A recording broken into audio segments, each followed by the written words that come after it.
An introduction to property investing research. There are two types of research that every successful property investor carries out: pre-research and post-research. Pre-research is the research required to understand your expectations of your investment before you identify a property. Post-research is the research required to understand the returns of a particular investment opportunity once identified. Pre-research can include, but isn't limited to, location, growth, yields, rental prices, sale prices, infrastructure, demand, legislation, regeneration. Location. Identify your key investment locations. This could be nationwide or a specific location. It's important to know the good, the bad, and the hotspot locations. Growth. It's important to understand the growth history of the locations that interest you, particularly if you're looking to retain the investment for more than 3 years. If the location hasn't had high growth over the past 3 years, yet the surrounding areas have, this is an indication that the location could be due to boom. Yields.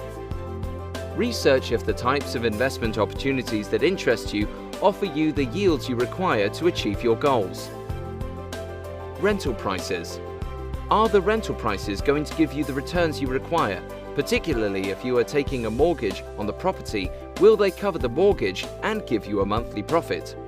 Sale prices. It's important to invest in a location that is affordable to you whilst keeping in mind your exit strategy. If you invest in very expensive property, your resale market will be smaller, which could result in a longer sale when you are exiting the investment.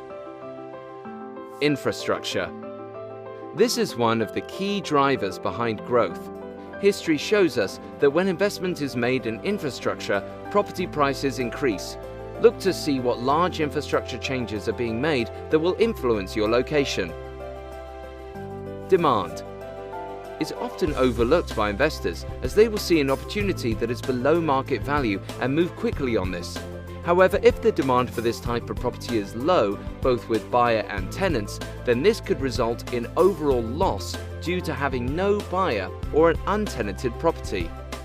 Legislation. If your strategy requires licensing or planning permission, then it's important to research the legislation the council enforce to ensure you can achieve your goals. For example, if you are looking to create an HMO, what are the license requirements? Regeneration. There is a popular term in the industry called the ripple effect, which means that as locations have investment locations close by, particularly regeneration location, benefit from this investment and begin to grow, generating higher returns for investors that have bought at lower prices.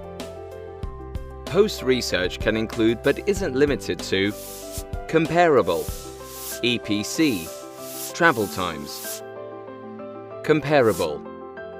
Once you have identified an investment opportunity, look for direct comparable in the same street. Websites such as www.nethouseprices.com provide you with sold property data. EPC. An EPC is an energy performance certificate, and every property that is for sale in the UK must have a completed EPC. The certificate tells you property square footage, which can help you identify comparable as well as helping you calculate development costs. Visit www.epcregister.com. Travel times. Savvy property investors will research the travel times to cities or national transport links based on the ripple effect.